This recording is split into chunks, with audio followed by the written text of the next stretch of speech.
A Inconfidência Mineira. Por morte de Dom José, ascendeu ao trono sua filha, Maria I, a Piedosa, a cuja autoridade ficariam afetas as grandes responsabilidades do trono, naquela época em que um sopro de vida nova modificava todas as disposições políticas e sociais do velho mundo. No seu reinado, Portugal sente esvaírem-se as forças poderosas e se encaminha com rapidez para a decadência e para a ruína. Não fossem as notáveis influências de um Martinho de Melo ou de um Duque de Lafões, talvez fosse ainda mais desastroso o reinado de Maria, escravizada ao fanatismo do tempo e às opiniões dos seus confessores. Por esse tempo, o Brasil sofria o máximo de vexames, no que se referia ao problema da sua liberdade. A capitania de Minas Gerais, que se criará e desenvolverá sob a carinhosa atenção dos paulistas, era então o maior centro de riquezas da colônia, com as suas minas inesgotáveis de ouro e diamantes. A sede de tesouros edificara a Vila Rica nos cumes enevoados e frios das montanhas, reunindo-se ali uma pleiade de poetas e escritores que sentiriam, de mais perto, as humilhações infligidas pela metrópole portuguesa à pátria que nascia. A verdade é que em Minas se sentia, mais que em toda parte, o despotismo e a tirania.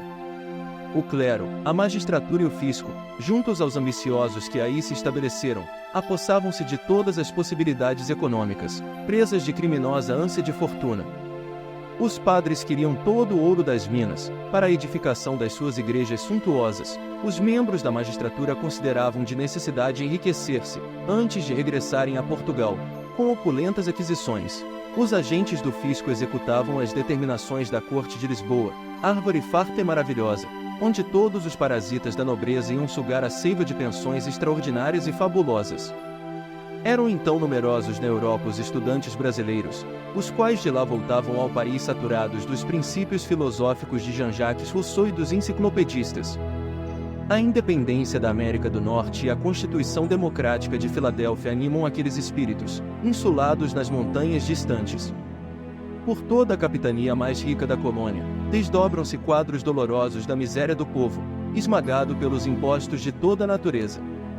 As coletividades de trabalhadores, conduzidas à ruína pelo malogro das minerações, não conseguiriam suportar por mais tempo semelhantes vexames.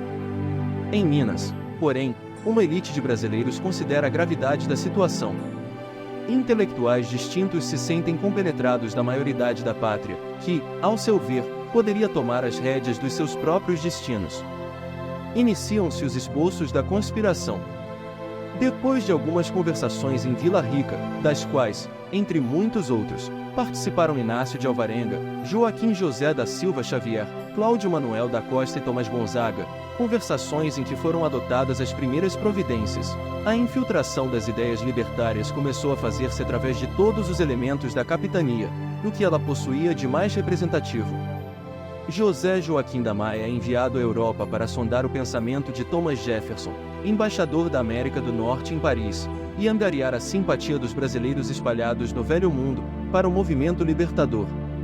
Outros estudantes, apaixonados pela emancipação da colônia, os conspiradores mandam a São Paulo e a Pernambuco, que formavam os dois centros mais importantes do país, com o objetivo de conquistar a adesão de ambos ao movimento. Todavia, nem Joaquim da Maia conseguiu o auxílio de Jefferson, que apenas chegou a se interessar moralmente pelo projeto, nem os seus companheiros obtiveram o compromisso formal das capitanias mencionadas, para se articular o movimento revolucionário. Pernambuco estava refazendo as suas economias, depois das lutas penosas de Recife e Olinda, e São Paulo se encontrava desiludido, depois da Guerra dos Emboabas, na qual, muitas vezes, fora vítima da felonia e da traição. A conjuração de Minas, contudo, prossegue na propaganda, sem esmorecimentos. Embriagados pela concepção da liberdade política, mas, dentro dos seus triunfos literários, afastados das realidades práticas da vida comum, os intelectuais mineiros não descansaram. Idealizaram a República, organizaram seus símbolos, multiplicaram prosélitos das suas ideias de liberdade, porém, no momento psicológico da ação, os delatores, a cuja frente se encontrava a personalidade de Silvério dos Reis, português de Leiria, levaram todo o plano ao Visconde de Barbacena, então governador de Minas Gerais. O governador age com prudência, a fim de sufocar a rebelião nas suas origens, e, expedindo informes para que o vice-rei Luís de Vasconcelos efetuasse a prisão do Tiradentes no Rio de Janeiro, prende todos os elementos da conspiração em Vila Rica, depois de avisar secretamente aos seus amigos do peito, simpatizantes da conjuração, quanto à adoção de tais providências, para que não fossem igualmente implicados. Aberta a devassa e terminado o vagaroso processo, são condenados à morte todos os chefes já presos. Os historiadores falam do grande pavor daqueles 11 homens que se ajuntavam, andrajosos e desesperados, na sala do oratório, para ouvirem a sentença da sua condenação, após 3 longos anos de separação, em que haviam ficado incomunicáveis nos diversos presídios da época. A leitura da peça condenatória, pelo desembargador Francisco Alves da Rocha, levou quase 2 horas. Depois de conhecerem os seus termos, os infelizes conjurados passaram as mais dolorosas e recíprocas recriminações. Os mais tristes quadros de fraqueza moral se patenteavam naqueles corações desiludidos e desamparados, mas, no dia seguinte, a dura sentença era modificada. Dona Maria I havia comutado anteriormente as penas de morte em perpétuo degredo nas desoladas regiões africanas, com exceção do Tiradentes, que teria de morrer na forca, conservando-se o cadáver insepulto e esquartejado, para escarmento de quantos urdissem novas traições à coroa portuguesa. O mártir da Inconfidência, depois de haver apreciado, angustiadamente, a defecção dos companheiros, reveste-se de supremo heroísmo. Seu coração sente uma alegria sincera pela expiação cruel que somente a ele fora reservada, já que seus irmãos de ideal continuariam na posse do sagrado tesouro da vida. As falanges de Ismael lhe cercam a alma leal e forte, inundando-a de santas consolações. Tiradentes entrega o espírito a Deus, nos suplícios da forca, a 21 de abril de 1792. Um arrepio de aflitiva ansiedade percorre a multidão, no instante em que o seu corpo balança, pendente das través do cadafalso, no campo da Lampadosa. Mas, nesse momento, Ismael recebia em seus braços carinhosos e fraternais a alma edificada do mártir. Irmão querido, exclama ele, resgatas hoje os delitos cruéis que cometeste quando te ocupavas do nefando mister de inquisidor, nos tempos passados.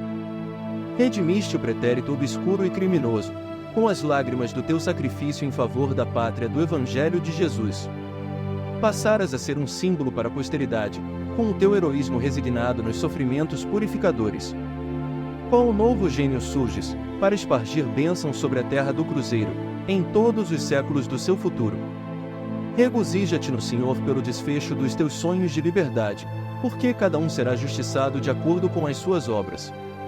Se o Brasil se aproxima da sua maioridade como nação, ao influxo do amor divino, será o próprio Portugal quem virá trazer, até ele, todos os elementos da sua emancipação política, sem o êxito incerto das revoluções feitas à custa do sangue fraterno, para multiplicar os órfãos e as viúvas na face sombria da terra.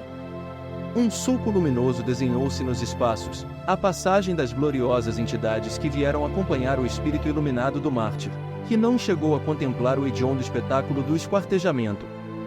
Daí a alguns dias, a piedosa rainha portuguesa enlouquecia, ferida de morte na sua consciência pelos remorsos pungentes que a dilaceravam, consoante as profecias de Ismael. Daí a alguns anos era o próprio Portugal que vinha trazer, com Dom João VI, a independência do Brasil, sem o êxito incerto das revoluções fratricidas, cujos resultados invariáveis são sempre a multiplicação dos sofrimentos das criaturas, dilaceradas pelas provações e pelas dores, entre as pesadas sombras da vida terrestre. Espero que tenham gostado. Já vai deixando o like, curtindo e compartilhando. Até o próximo vídeo.